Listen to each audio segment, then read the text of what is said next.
Gold trusted gold buyers. మీరు తాకట్టు పెట్టిన బంగారాన్ని విడిపించి ఈ రోజు ఉన్న మార్కెట్ ధరకు కొనబడను. ఎన్ని సినిమాలు, ఎంత మంచి సినిమాలు తీశారు కృష్ణారెడ్డి గారు మీరు. అండ్ అన్ని హిట్లు, అన్ని గొప్ప పేరు తెచ్చుకున్నాయి, అవార్డ్స్ తెచ్చుకునే సినిమాలు ఉన్నాయి. అసలు యమలీలలో అలీ గారిని పెట్టాలి హీరోగా అని ఎంతమందికి స్ఫురిస్తున్నాడు ఆ టైంలో? ఉండదు ఎవరికి. అంటే అప్పటికి నేను బాగా ఎదిగి ఉన్నానండి. ఇప్పుడు ఏంటంటే అప్పుడు చాలామంది నాకు పెద్ద పెద్ద వాళ్ళు కబుర్లు చేశారండి, పెద్ద హీరోలు. అదేదో ఆలీని పెట్టి చేస్తున్నారట కదా మీరు, మేము చేస్తా ఉండేది అలాగని. ఇవే ఇప్పుడు అంటే ఇప్పుడు వేరే పెద్ద హీరోలు, ఇప్పుడు మళ్ళీ కలుస్తామని చెప్పిన వాళ్ళు, బట్ అప్పుడు వేరే పెద్ద హీరోలు. అప్పుడు వేరే పెద్ద హీరోలు అండి. కానీ చెప్పారా మీకు అలీ గారిని కాదు నేను జాయిన్ చేస్తామని చెప్పారండి. చెప్పినా సరే నేను అలా కాదు, అది అలీ అయితేనే పండుతుంది ఆ సినిమా అని అంటే, సరే మీ ఇష్టం మీది చెప్పారు. అక్కడికి సౌందర్య కూడా చెయ్యను అని చెప్పిందండి, చేయనని చెప్పిందండి. నేను అలీ గారి అడ్వాన్స్ తీసుకున్న తర్వాత చేయనని కూడా చెప్పేసిందండి. సినిమా చేయను, 15 రోజులు టైం ఉందండి, నేను చేయనలేదు. చేయకపోతే మానేయమ్మా, ఎందుకు చేయవు నేను తెలుసుకోవాలి మరి, ఎందుకంటే 15 రోజుల్లో ఉంది కదా మరి. అయితే లేదండి, పెద్ద పెద్ద హీరోలు అందరూ కూడా ఇలాగా ఆలీ పక్కన చేస్తున్నాం ఏమిటి అని చెప్పి కొంచెం హెసిటేట్ చేస్తున్నారండి అని చెప్పింది. సరే పాపం, సర్లే తప్పే ఉందమ్మా, నీ నీ నీ భవిష్యత్తు నువ్వు ఆలోచించుకోవాల్సిన అవసరం మాత్రం డెఫినెట్గా ఉంది, నువ్వు ఆలోచించుకో, ఏం ఇబ్బంది లేదు, నేను వేరే హీరోయిన్ పెట్టేసుకుంటానులే అని చెప్పి వెళ్ళి ఇంద్రజని ఫైనలైజ్ చేశానండి. ఏంటి సార్? ఇంద్రజ గారు ఇంద్రజని ఫైనలైజ్ చేసి, అప్పుడు ఏదో చిన్న బేబీలా ఇట్లా ఉంటే ఆ లైట్ వేయండి అని చెప్పాను. ఏదో షూటింగ్లో ఉందండి ఇంద్రజ, లైట్ వేస్తే చూసి అమ్మాయి బాగుంది ఓకే అని చెప్పాను. అంటే నేను ఆలోచించాలి ఫేస్ వరకే కదా, నేనేమి ఇవన్నీ చూడవలసిన అవసరం నాకు లేదు. ఎప్పుడు అసలు మీరు ఒక అది అంటే కన్సిడర్ చేయలేదు సార్? ఫిగర్ ఎలా ఉంది? ఫిగర్ గురించి నేను పట్టించుకోనండి, ఫేస్ మాత్రం పట్టించుకుంటాను, చాలా ఎక్కువ పట్టించుకుంటానండి. ఎంతలాగంటే నేను బాగా డీపర్గా వెళ్ళిపోతానండి. అంత పర్ఫెక్షన్ వస్తుందా రాదా, ఎక్స్ప్రెషన్ అంటే కళ్ళతోటి చెప్పేది ఉంటుందండి, చిక్స్తో చెప్పేది ఉంటుందండి, నవ్వుతో చెప్పేది ఉంటుందండి, ఇట్లా రకరకాలుగా ఉంటాయండి, నొసలతో చెప్పేది ఉంటుందండి. ఇవన్నీ పలుకుతాయా పలకవా అని మాత్రం చెక్ చేసుకుంటానండి. చేసుకున్న తర్వాతే నేను ఓకే చేస్తానండి.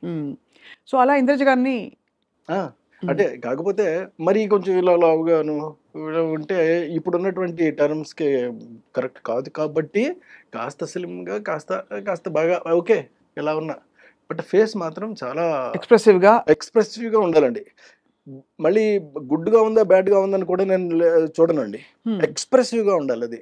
అంటే చెప్తా ఉంటే చాలండి, చిన్న చిన్న అంటే ఇప్పుడు చూడండి, నేను మీతో మాట్లాడుతున్నాను, నేను మాట్లాడుతూనే చిన్న చిన్న ఎక్స్ప్రెషన్స్ మీకు పలుకుతూ ఉంటాయి. అవును, అలా పలకాలండి. గ్రేట్ సార్, చాలా బాగుంది. అయితే మీరు ఇంద్రజ గారిని తీసుకొచ్చినాక మళ్ళీ ఎలా? ఇంద్రజ గారిని తీసుకొచ్చిన తర్వాత మళ్ళీ తర్వాత మాయిలోడి సినిమా కంప్లీట్ అయిపోయిందండి. తర్వాత ఎమ్మెల్యేల సినిమా కంప్లీట్ అయిపోయింది. అయిపోయిన తర్వాత శుభలగ్నం సినిమాకి వచ్చినప్పుడు సౌందర్య ఫోన్ చేసి, సార్ నేను ఒక చిన్న తప్పు చేశాను, నేను రెక్టిఫై చేసుకునే ఛాన్స్ కోసం నేను చూస్తున్నాను సార్, మీరు అవకాశం ఇస్తే. అదేంటమ్మా అంత మాట అన్నావు నువ్వు, అదేంటి నీ సొంత అన్నయ్య లాంటి వాడు నేను, చెప్పమ్మా నీకు ఏం కావాలో చెప్పు అంటే, లేదండి మీ సినిమాలో నేను కనీసం నిలబడినా సరే సరిపోద్ది, సౌందర్యం ఉంది అనేటటువంటి చిన్న పదం వినిపిస్తే చాలు నాకు అలా. సరేనమ్మా నేను ఏదోటి చేస్తానులే అని చెప్పి అప్పుడు ఈ సాంగ్ చేశానండి, బాబు మోహన్ పక్కనే. మరి బాబు మోహన్ పక్కన చేస్తావా అని కూడా అడిగానండి. 100% చేస్తాను, ఎవరైనా నాకు అనవసరం అండి, మీ సినిమా అయితే చాలు నేను చేస్తాను అంతే అంతే చేసింది. ఎలా వచ్చి ఉంటుంది ఆవిడ రియలైజేషన్? అంటే ముందు వద్దనుకున్నప్పుడు అప్పుడు ఏంటంటే, అప్పుడు తన మెదడులోనో మనసులోనో మొత్తం మీద ఈ బయట నుంచినటువంటి చెప్పిన మాటలన్నీ కూడా బాగా ఎక్కాయి. అంటే పెద్ద హీరోలు ఉంటేనే కానీ చేస్తే చిన్న హీరో మరీ ఆలీ లాంటి చిన్న హీరో మీద చేయటం ఏంటి అలాగని కోట కూడా మానేశాడండి. అయ్యో, మానేస్తే చేయలేనంటే అప్పుడు కోట బదులు భరణిని పెట్టాను నేను. అందుకనే మీకు అప్పటి నుంచి కూడా నాకున్న అనుభవంతో అండి నేను చెప్తున్న మాట ఏంటంటే, క్యారెక్టర్ కన్నా చిన్న హీరోని పెట్టుకుంటే, చిన్న ఆర్టిస్ట్ని పెట్టుకుంటే ఎప్పుడు మీకు నో చెప్పే ప్రసక్తి ఉండదండి. మనం ఏమైతే అనుకుంటున్నామో అది ఎగ్జాక్ట్గా తీసుకురాగలుగుతాము. లేకపోతే చెప్పిందల్లా విని వాళ్ళు చెప్పేదంతా విని వాళ్ళ బ్రెయిన్లో ఏమైతే ఉందో దాన్ని మాత్రం మనం ప్రొజెక్ట్ చేయాల్సి వస్తుంది. మీకు పెద్ద పెద్ద సినిమాలన్నీ కూడా ఫ్లాప్ అవడానికి ప్రధానమైన కారణం ఇది మాత్రమే. ఎందుకంటే వాళ్ళకి అంత బ్రెయిన్స్ ఉండవండి, అంత స్ట్రక్చర్ ఉంటుంది, బాడీ ఉంటుందండి, బాడీ కానీ ఉంటుంది, బ్రెయిన్స్ ఉండవు. కానీ బ్రెయిన్ వాడతారు, అక్కడే వస్తుందండి మెయిన్ ప్రాబ్లం. ఓహో, లేని బ్రెయిన్ వాడే ప్రయత్నం లేని చేస్తారు బ్రెయిన్ వాడేటటువంటి ప్రయత్నం చేయటం వల్లే మీకు సినిమాలన్నీ కూడా వరుసటి ఫ్లాప్ అవుతున్నాయి. అందరు హీరోలు అంతేనా సార్? మీరు డామ్ అని చెప్పారు, ఈ ఉంట బద్దలు కొట్టి వాళ్ళ వద్దులండి, ఎందుకు కాదు సార్, వచ్చింది? అంటే సీరియస్ గా, బికాస్ నిజంగా హీరో సెంటర్ కి రెమ్యునరేషన్స్ అవి కూడా వాళ్ళు పెద్ద. ఎవరో బయట వాళ్ళు కాదు, మన వాళ్ళే కదా. అవును, అంతే కదా. కడుపు చించుకుంటే కాళ్ళ మీద పడుతుంది అనేది సామెత ఉంది మనకి. అవును, ఎందుకు మనం చించుకుని మన కాళ్ళ మీద మనమే పడేసుకోవడం? వాళ్ళు మన వాళ్ళే కదా. పోనీ ఒక క్లాత్ వేసి అప్పుడు కడుపు చించుకుందాం సార్, అప్పుడు క్లాత్ తీసేయచ్చు. అంటే నేను అడగడం అది కాదు సార్, నిజంగానే హీరో సెంట్రిక్ సినిమా బాగా అది ఇంకో స్కూల్ ఆఫ్ థాట్. అంటే హీరో కోసం డైలాగులు, ప్లానింగ్, స్క్రీన్ ప్లే ప్లాన్ చేయడం, అది ఇది అలా ఆ స్కూల్ ఆఫ్ డైరెక్టర్స్ కూడా చాలా మంది ఉన్నారు. వాళ్ళు కూడా సక్సెస్ఫుల్ గా రన్ అవుతున్న వాళ్ళు రన్ ఉన్నారు తప్పకుండా. అవును కదా సార్, అంతే కదా. ఎవడి కథే ఇదిగా పెట్టుకున్న వాళ్ళందరూ కూడా కథ మీద రన్ అవుతారు సార్. సినిమా మీద, సినిమాకి దానికి సంబంధించినటువంటి అనువుగా హీరో మంచి అన్న చేయొచ్చు, చెడు కూడా చేయొచ్చు అండి. ఏదైనా చేసినా సినిమా హిట్ అవ్వడానికి ఏం కావాలో అది మాత్రం కోరుకుంటారు, దాన్నే ప్రజెంట్ చేస్తారు. అప్పుడే డెఫినెట్గా ఆడతాయి కూడా అండి. మన సుకుమార్ గారు ఈ రెండింటిని బ్లర్ చేసి కథలో ఉండే ఇంపర్ఫెక్షన్స్ హీరోలో, అంటే కొంచెం ఇలా పెట్టుకోవడం కానీ, పుష్పలో పుష్పరాజు, లేకపోతే తగ్గేదేలే అంటాం, అదేం తప్పేం లేదండి, అది క్యారెక్టరైజేషన్ అయినప్పుడు. అప్పుడు మరి వాళ్ళు పెద్ద హీరోలు అయ్యింది, స్టార్ మెటీరియల్ అయ్యింది కూడా, వాళ్ళు ఒదిగిపోయినట్టే కదా క్యారెక్టర్ లో. అల్లు అర్జున్ గారు ఫర్ ఎగ్జాంపుల్ రియల్లీ అక్కడ చాలా బాగా చేశాడండి అతను. అవును, నేషనల్ అవార్డు వచ్చింది ఆయనకి. సో అలా అంటే ఇప్పుడు కొద్దిగా మేబీ కృష్ణారెడ్డి గారు ఈ నెక్స్ట్ సినిమా కూడా వీఆర్ వెయిటింగ్ సార్. మంచి సోషల్ ఫ్యాంటసీ చూసి ఎన్రోల్ అయింది సార్, మీరు చెప్పిన ద నాలెడ్జ్ టైప్. ఎందుకంటే మనకి ఎంతసేపు ఈ ప్లేన్లోనే లేదు, అలాంటివి కాకుండా లేదండి, కంప్లీట్గా ఒక కొత్త సినిమాని కొత్త జోనర్లో కొత్తదనం క్రియేట్ చేసినట్టే నేను చూపెడతాను సినిమానండి. ఎందుకంటే నాకు గ్యాప్ కూడా వచ్చేస్తుంది. ఈ గ్యాప్లో నేను ఏం చేశానంటే ఖాళీగా అయితే లేనండి, ప్రతి క్షణం పని చేస్తూనే ఉన్నానండి. అందులో కొన్ని పనులు చెప్తాను మీకు ఏం చేశాను అని. నేను రాబోయేటటువంటి నా జీవితానికి సరిపడా నేను కథలన్నీ అల్లేసుకుని రెడీగా పెట్టేసుకున్నానండి సినిమాలు చేయడానికి. నా దగ్గర ఇప్పుడు 10 కథల స్టోర్ ఉన్నాయండి, బాబా స్టాక్ ఉన్నాయి. ఇందులో ఇవన్నీ కూడా నేను చేస్తానండి. ఒక మెజిషియన్స్ లవ్ స్టోరీ రెడీగా ఉంది సిద్ధంగా. మెజిషియన్ లవ్ స్టోరీ అండి, love story of A magician. Next అమ్మ పుట్టిన ఊరు ఒకటి సిద్ధంగా ఉందండి, గంధర్వవనం ఒకటి రెడీగా ఉంది. ఇలాంటి ఒకటి కాదండి, ఎన్నున్నాయో 10 సినిమాలు నేను సిద్ధం చేసి పెట్టుకున్నానండి. కానీ ఎక్కడి నుంచి పుడుతున్నాయి మీకు ఇప్పుడు? అంటే what is influencing your thought into certain kinds of stories? Your good question అండి, మళ్ళీ మిమ్మల్ని అభినందిస్తున్నా. నాకు అంటే ఒక మనిషికి ఒక జెల్ ఉంటుందండి, అది బ్రెయిన్లో అన్నా ఉండొచ్చు, బాడీలో అన్నా ఉండొచ్చు, ఏదన్నా ఉండొచ్చు అండి. అది బ్రెయిన్లో ఉంటే ఒకలా ఉంటుందండి. అది బ్రెయిన్లో ఉన్న వాళ్ళు ఏం చేస్తారంటే, నా దగ్గర ఈ కథల యొక్క సంఖ్య పెరిగిపోతూ ఉన్నప్పుడు ఇప్పుడు నేను ఏం చేశానంటే చెప్తాను మళ్ళీ మీకు. నేను అందమైనటువంటి కథలు 1 పేజీలో కొన్ని రాసేసుకున్నానండి. దరిదాపుగా ఒక 20 కథల దగ్గర రాసేసానండి. ఈ 20 కథల్ని వారానికి ఒకటి చొప్పున యూట్యూబ్లో రిలీజ్ చేస్తానండి. ఈ 20 కాదండి, దరిదాపుగా నాకు 6 ఏళ్ళకి సరిపడే కథలు ఉంటాయండి వారానికి ఒకటి చొప్పున రిలీజ్ చేయడానికి యూట్యూబ్లో చేస్తానండి.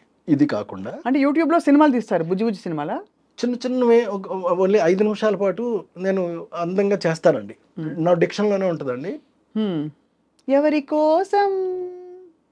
కోసం ఆడియన్స్ కోసమా సార్? అంటే ఎందుకు అడిగానంటే audience are crazy to see such kind of things, new things, something new you want to tell without putting in the effort of a full film.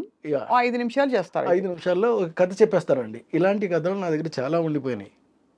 అవన్నీ కూడా చేసుకుంటూ వెళ్ళిపోతారండి. అవి చేస్తే నాకు వారానికి ఒకటి చొప్పున రిలీజ్ చేస్తే 6 ఏళ్ళు సమయం పడుతుందండి నాకు. బాబోయ్, అన్ని కథలా సార్? అంటే 52 into 6, 52 వారాలు ఇంటూ 6, 52 వారాలు ఇంటూ 6, 300 కథల పైన నా దగ్గర సిద్ధంగా ఉన్నాయి. నేను ఇప్పుడు 20 రాశానండి, రాయడమే, ఇంకా రాసుకుంటూ పోతానండి ఇక్కడి నుంచి. ఇది కాకుండా మళ్ళీ ఇంకొక పని చేస్తానండి. అదేమిటి అని అంటే, ఇప్పుడు ఆడియన్స్కి చాలా మందికి మ్యూజిక్ అంటే చాలా ఇష్టం నాది. అవును. సో నేను మ్యూజిక్ చేయకుండా ఉండడం అనేటటువంటిది నేను నేరంగా ఫీల్ అయ్యానండి. తప్పు చేస్తున్నానేమో అని నాకు ఫీలింగ్ వచ్చింది. మ్మ్. సరే అందుకని మరి ఆడియన్స్ ముందుకి ఎలా తీసుకెళ్ళాం? Private album no, don't do a somebody who did already hmm. Something new. Hmm. అంటే సంథింగ్ న్యూ అంటే మళ్ళీ ఇది న్యూ అని మీరు అడగొచ్చండి. మ్మ్. కాకపోయినా ఉన్నట్లు ది బెస్ట్ సెలెక్ట్ చేసుకోవాలి మనం. అలా నేను సెలెక్ట్ చేసుకున్నా. మ్మ్. అదేమిటి అని అంటే, ఇప్పుడు యూట్యూబ్లోను ఈ మధ్య ఒక పాట ఒకటి వచ్చిందండి, రాధమ్మ అలాగే ఒక పాట, మీరు చూసారో లేదో. రాధమ్మ. ఆ, అది బాగుందండి, చాలా బాగుంది, మంచి పాట. అలాగే బుల్లెట్ బండి ఎక్కి వస్తానప్ప అంటూ నీ ఒక పాట. బుల్లెట్ బండి వచ్చేస్తావా డుగ్గు డుగ్గు డుగ్గు డుగ్గు కానీ పట్టు. సో భలే.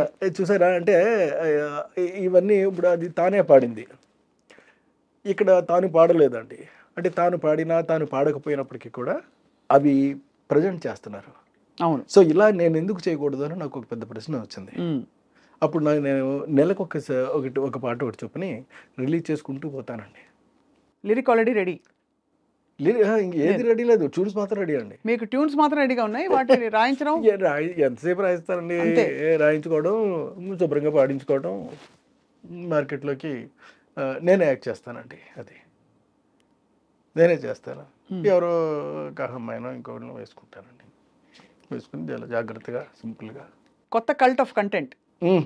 కొత్త కల్ట్ ఆఫ్ కంటెంట్ని మనం క్రియేట్ చేసి ఇస్తాను. ఇది ఒకటోది. ఇంకోటి మీకు యూట్యూబ్లో చెప్పానండి, మూడవది ఉందండి. మూడోది ఏంటంటే ఎస్పి బాలు గారు, చిత్ర గారు ఎన్నో పాటలు నాకు సూపర్ డూపర్ హిట్లు పాడారు. అవును.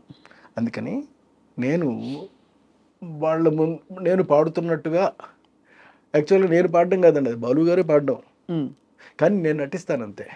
బాలు గారి పాటకి, చిత్ర గారి పాటకి ఎవరినైనా ఇంకో లేడీ ఆర్టిస్ట్ని వేసుకుంటానండి. వేసుకుని మిగతా ఆర్కెస్ట్రా అంతా పాట అలాగే వస్తుందండి. అదెందుకు సార్, ట్రిబ్యూట్ లాగా? ఏది మీ ఊరికి ఒక బ్యూటిఫుల్ మెమరీ లాగా? కాదండి, వాళ్ళందరికీ కూడా ఒక మెమరీని మళ్ళీ తిరిగి ఇవ్వడం కోసం నేనే పాడుతూ నేనే యాక్ట్ చేస్తూ సూపర్ చేస్తానండి. చేస్తే అది నెలకు ఒకటి రిలీజ్ అవుతూ ఉంటుందండి. ఎవ్రీ అంటే ఒక 15 డేస్కి ఇది రిలీజ్ అయితే 1వ తారీఖు నాడు అది రిలీజ్ అవుతుంది, 15వ తారీఖు నాడు ఇది రిలీజ్ అవుతుంది, 1వ తారీఖు నాడు అది రిలీజ్ అవుతుంది, 15వ తారీఖు నాడు ఇది రిలీజ్ అవుతుంది, వారం ఆదివారం రిలీజ్ అవుతాయి. ఇందులో కూడా నాకు స్వార్థం ఉందండి. నేను చేయబోతున్న సినిమాల్లో రేపు పొద్దున్న వరుసగా నాకు సినిమాలు వస్తాయండి. అంటే బయట వస్తాయని కాదు, నేనే సొంతంగా చేసుకుంటానండి. సినిమాలు నేను రేపు ప్రిపేర్ చేసి, ఎందుకంటే అలా సినిమాలు చేయడంలో కూడా ఒక స్వార్థం ఉంది. అందులో మళ్ళీ ఉందండి, తక్కువ బడ్జెట్ తోటి. నాకు తెలుసు అండి అది ఎలా సినిమాలు చేయాలో తెలుసు. ఎక్కువ ప్రాఫిట్ వచ్చేలాగా, అంటే ఊహించనంత ప్రాఫిట్ వచ్చేలాగా మాత్రం చేస్తానండి. ఇదేంట్రా ఈ సినిమా ఇది ఇంత తక్కువ అవ్వదే, కానీ అందులో 4 వంతు అవుద్ది అంతే. అంతేనా? అంతే. అంటే తక్కువ అంటే ఎంత సార్ మీ దృష్టిలో? ఇప్పుడు ఎందుకంటే అన్ని కోట్లలో ఉంది లెక్క. ఎక్కడ అంటే ఇప్పుడు అంకి చెవి ఇప్పుడు నేను వదిలేను అనుకోండి, ఇంతేనా అంటారు. అంటారు కాబట్టి అలా అనకుండా మీరు తీసేసి ఈ ప్రోడక్ట్ వాల్యూ ఇంత అని చెప్తారు అంతే. అంతే. అంటే it's idea more than anything. అంటే ఈ ప్రొడక్ట్ వాల్యూ ఏమో వేరండి, పబ్లిక్ చెప్తారు వాల్యూ నేను ఎవరిని చెప్పడానికి. అంతే. కానీ దాని వాల్యుయేషన్ మాత్రం నేను వేస్తానండి. ఇది ఇంత కాస్ట్ అయ్యిందని మాత్రం నేను వేస్తాను అంతే. ఆ కాస్ట్ నేను తెలియజేస్తానండి, మధ్యలో ట్యాక్స్ కట్టేస్తా. సో మీరు జీవిత కాలానికి సరిపడా క్రియేటివ్ ప్రాజెక్ట్స్ అన్ని అలా అలా కుమ్మేసేలా పెట్టేశారండి. పెట్టేసుకున్నా. ఎంత గ్రేట్ సార్. అంటే బట్ మీరు మీ గ్యాప్లో మీరు జస్టిఫై చేశారు కదా, ఎంత గ్యాప్ వచ్చింది సార్ ఇప్పుడు లాస్ట్ ఫిల్మ్కి ఇప్పటికీ? ఆల్మోస్ట్ మినిమమ్ ఒక 20 years గ్యాప్ ఉంటుందండి. 15 years 20 years గ్యాప్. పెళ్ళం ఊరు వెళ్తే తర్వాత నాకు పెద్దగా